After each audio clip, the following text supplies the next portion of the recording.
gue tanpa muterin, gue lihat, tapi gue ngobrol sebenarnya nggak.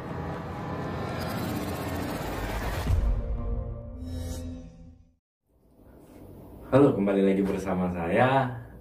Kemarin saya menepatin janji ngelanjutin part selanjutnya soal mistis lagi ya. Saya ini bukan gak konsisten, emang konten saya jadi kayak gado-gado, campur aduk. Tapi ya saya ngikutin aja yang penasaran sama cerita saya yang kemarin, ya saya buat lagi. Nah, kali ini yang saya akan cerita, yang akan saya bahas itu tentang perjalanan bersama ABK. Awal mula yang memanggil saya kapten, dan saya manggil mereka jadinya ABK, anak buah kapten.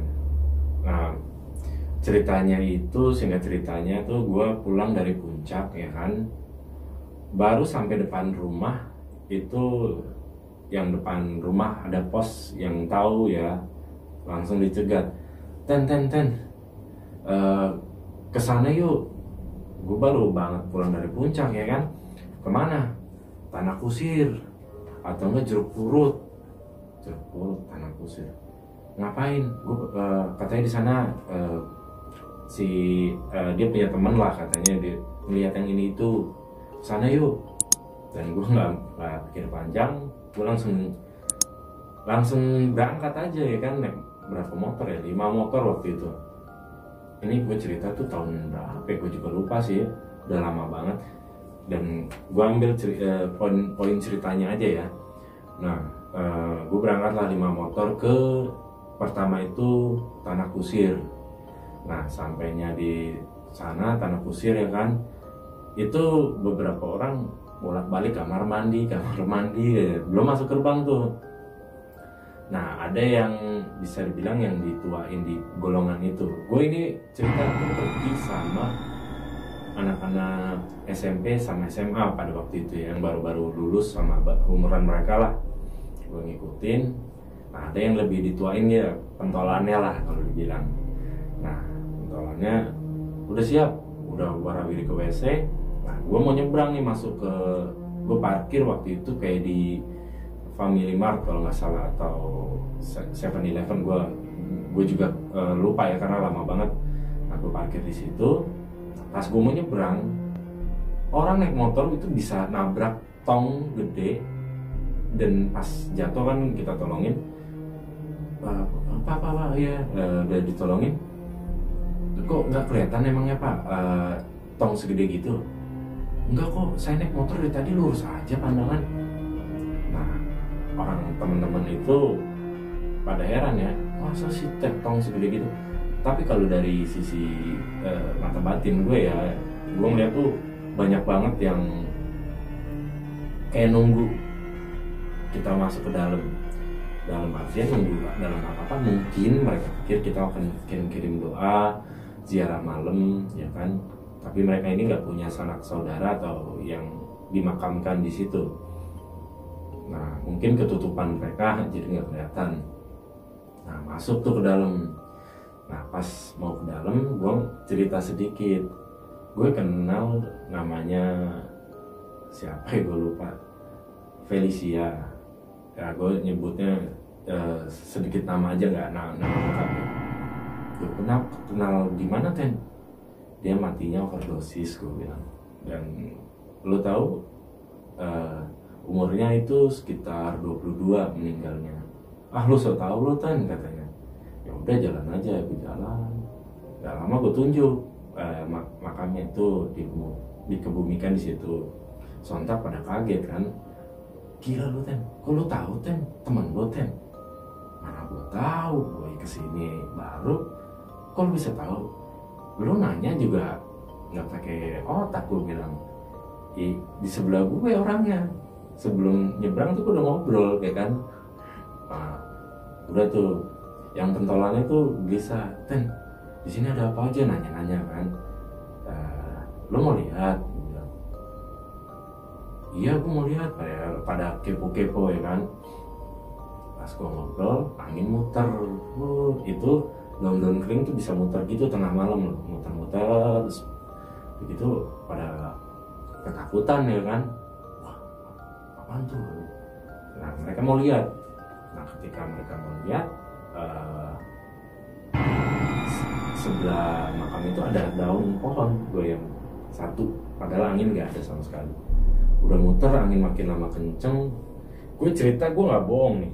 Kalau nanti gue edit, gue zoom, lihat gue merinding. Merinding ini nggak bisa disetting.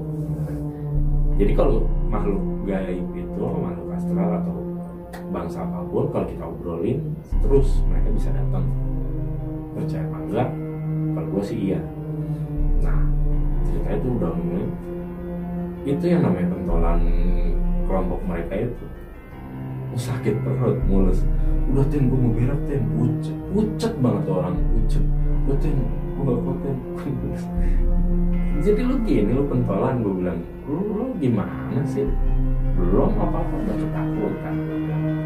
Nah, tapi di situ tuh kenapa gue bisa tahu namanya? Jadi mereka itu sibuk di Alfamart, di Mart itu buat ke toilet ya. Di situ ada yang sebelum berhubung tuh bilang gue dan ini gue tahu namanya, kenapa dia bisa meninggal. Dan jujur orang meninggal itu masih membutuhkan doa. Jadi buat teman-teman kalau punya keluarga, kakek nenek, saudara, teman atau apapun yang udah almarhum, sempetin-sempetinlah dalam ibadah kalian kirimin doa, karena mereka juga membutuhkan doa itu ya. Kalau pembahasan lebih dalamnya sih gue nggak mau bahas lah, nanti aja. Nah lanjut dari situ gue jalan-jalan ke Tanah Kusir. Pas di Tanah Kusir gue sebenarnya ngebahas ini ada merinding karena apa, nggak enak gitu. Di sebelah gue juga mau ikut podcast kali, mau ikut ngobrol santai kali, jadi gue nggak ada konsen. Nah gue sempat di review video itu gue juga ada yang gue nggak konsen ya, karena kebetulan mata batin gue lagi aktif banget, jadi gue nggak konsen mata gue ke kiri ke kanan. Oke, kepanjangan kemana-mana. Nah ceritanya gue ke Jeruk Purut. Nah mereka penasaran tuh, namanya Pastur ya. Gue perjalanan ini bukan hari yang sama, tapi gue malam minggu berikutnya gue jalan itu cuma 3 orang. Nah 3 orang itu sama sahabat-sahabat gue, sahabat kecil gue, jalan ke situ. Pas jalan ke situ penasaran kan mereka. Nah nyampe di lokasi itu gue kira reaksi pertama gue tuh ya serem, gelap, apa-apa. Taunya udah banyak kafe, suara-suara musik, dan buat gue tuh nggak terlalu horor banget ya. Nah gue sampai ini pohonnya nih, katanya kalau kita muter 7 kali nanti bisa lihat Pastur, katanya. Dan gue bener-bener gila penasaran, puterin lah 7 kali tapi dia nggak lihat apa-apa. Nah gue tanpa muterin gue lihat, tapi gue ngobrol sebenarnya nggak enak sih, agak bercanda. Gue ngeliat, kok lucu ya ngobrol. Jadi dia emang bener nenteng kepala ya kan, kok kepalanya lepas. Nah, dia jangan marah ya, gue kan ngobrol nih, sorry nggak ada niat apa-apa. Jadi kenapa ceritanya? Jadi tuh Pastur itu ceritanya ya masalah asmara lah,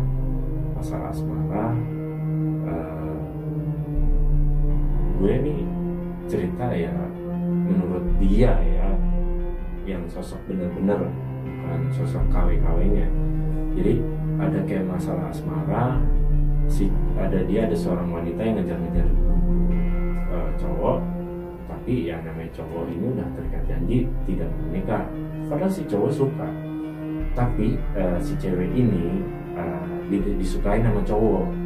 Nah cowoknya ini cemburu, kenapa sih dia terus yang dibahas. Nah cowok ini pengen banget nguasain ini cewek, dapetin, tapi kayaknya penghalangnya itu dari si Pastur ini. Akhirnya namanya cinta buta kali ya, dibunuh lah, bunuh. Ya tragis sih ya, ya dibunuh gitulah, di bahasa kasarnya sih buntungin. Nah singkat ceritanya tuh endingnya juga tuh cowok jadi matinya bunuh diri lah, karena apa, di gentayangin terus. Nah si pastor ini juga kenapa menjadi legenda, sebetulnya itu dia itu gimana ya, belum tenang karena belum disempurnakan lah pada jasadnya itu. Mungkin dikubur ya bareng, tapi ya tidak secara sempurna lah. Kalau misalnya dia menampakkan seseorang itu yang pertama punya rasa kepo, kedua jahil, jadi benar-benar ditunjukin. Lanjut, pokoknya saya diculik setiap malam minggu. Perjalanan berikutnya itu saya ke Setu Babakan itu saya mencari legendanya Kong Pitung, jawara yang benar-benar nomor 1 di golongan Betawi ya, yang benar-benar storynya tuh keren banget. Robin Hood Indonesia. Nah perjalanan saya ke sana itu saya itu bingung. Pas udah sampai sana jam 11 malam. Jadi ceritanya gini, saya kan ikut event fashion brand-brand yang baru-baru. Waktu itu brand kulit ya kalau nggak salah. Saya diajak sama anak-anak Prasetya Mulia. Nah habis dari situ pada iseng, kemana nih. Nah awal mulanya saya diajak tuh ketika malam minggu pada gabut, pada jomblo ya kan, pada bingung mau ngapain. Akhirnya explore ke sana. Sampai di sana tuh sekitar jam 11 malam. Jam 11 malam itu apa namanya? Saya sampai sana tuh nggak bisa masuk karena udah malam dan nggak bisa tutup. Akhirnya saya bingung, kan saya niat main dan benar-benar saya tuh pengen banget tahu gitu. Akhirnya saya sampai, saya nggak inget itu masuknya di gang mana. Tapi ketika saya berdoa, saya minta petunjuk, nyampe lah nyelip masuk kayak perkampungan kecil gitu ya. Parkirlah mobil dan alhamdulillah itu kayak ada pulau kecil di tengah sungai ya. Saya ingatnya tuh ada jembatan, dan ternyata setelah saya berdiskusi, ternyata di situ tempat energi yang sangat besar. Nah saya memang belum bertemu Kong Pitung ya, tapi saya itu dicegat. Jadi di tempat itu benar-benar dijaga sama 4 penguasa. Yang satu Mbak Kun merah, kedua jin bukan api ya, saya juga bingung warnanya, buto kali ya, buto hijau, bawa gada gede, terus ada siluman lele, ada sama ular. Di situ besar semua ya.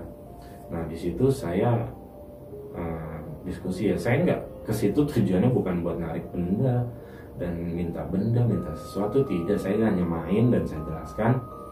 Dan mereka cerita waktu itu ada acara TV di situ tuh nyoba ngambil yang namanya bambu kuning atau golok buntung, katanya ada di situ. Nah ketika dicoba, paranormal ini ya berlagak dia kuat kemampuannya, tiba-tiba muntah darah. Terus saya telusurin emang benar apa enggak. Kalau nggak salah sih di internet ada yang membahas kayak gitu. Jadi saya ngobrol dan penasaran. Atas izin Allah juga ya, saya ketemu dengan namanya Kong Pitung. Saya silaturahmi dan sedikit ceritanya juga ya, memang betul dia itu dimutilasi, dilemparlah semua bagian tubuhnya itu mencar-mencar agar tidak hidup lagi. Karena kemampuan rawa rontek ini benar-benar nyata ya, benar-benar zaman dulu tuh benar-benar disegani. Karena kalau kita putus, kalau kita buntung, kita lempar itu ntar nyamperin lagi dan itu kita bisa utuh lagi gitu loh. Nah itu singkatnya. Dan kenapa yang golok buntung ini jadi legenda? Jadi goloknya ini itu dalam bentuk gaib atau bentuk nyata. Kalau kita jatuhnya tuh kayak menyakiti orang, tinggal baca mantranya, tinggal lempar nyampe ke targetnya itu bisa mati.